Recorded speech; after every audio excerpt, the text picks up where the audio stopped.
na semana 17/2020 em artes, nós vamos continuar falando sobre o folclore. O nosso assunto, ele está relacionado especificamente sobre o quê? Cultura popular, diversidade e tradições.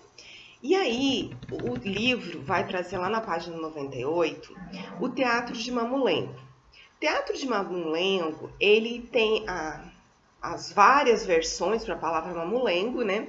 Mas a mais aceita, ela é a que foi definida pelo dramaturgo, cenógrafo e pesquisador Fernando Augusto Gonçalves Santos, que associa o teatro de bonecos à expressão mamolenga ou mão mole, né?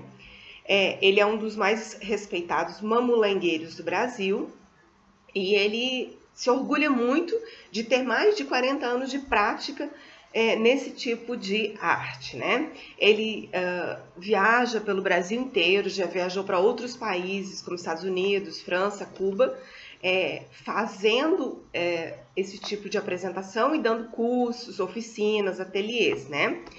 Ele fala que o mamulengo é o verdadeiro teatro popular do Nordeste. Inclusive, esse tipo de arte, de folclore, ele foi definido como patrimônio histórico da cultura brasileira, né?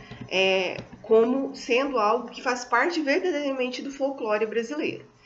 O que acontece? A história, o começo disso, a gênese de tudo, ela é religiosa, né? O teatro de mamulengo, ele surgiu com os fins religiosos lá no século XVI, quando os padres franciscanos da Igreja Católica chegaram em Olinda e eles tiveram uma ideia, né, de fazer o quê? Fazer um presépio, né? Presépio é aquele cenário que nós criamos na época do Natal, onde tem a Nossa Senhora, Jesus, o São José, o bercinho e o Menino Jesus.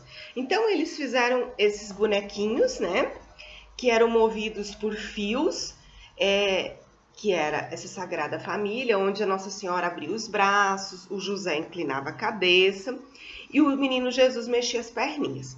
Isso comoveu muito, né, aos fiéis, né, para que eles viessem se converter à religião católica, né? Então era uma forma de converter os pagãos à Igreja Católica através dessa ferramenta que é o mamulengo, que é os bonecos de mamulengo. E aí o que a gente pode perceber? Que ele faz parte do folclore brasileiro, tá?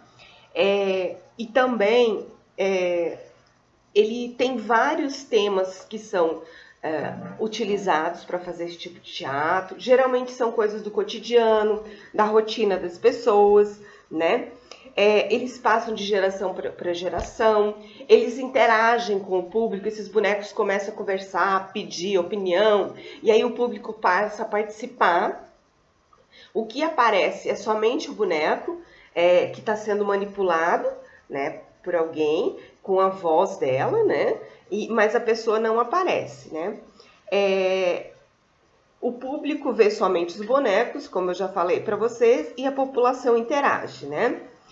Pode ter piadas, brincadeiras, brigas, né? Os nomes dos personagens também podem ser revezados. Às vezes eles pegam até o nome de um personagem de alguém conhecido para fazer essa história. Então esse é o teatro de mamulengo, né? Que é o nosso conteúdo que está relacionado diretamente com o folclore, que passa de geração em geração, assim como é algo específico do folclore, ok?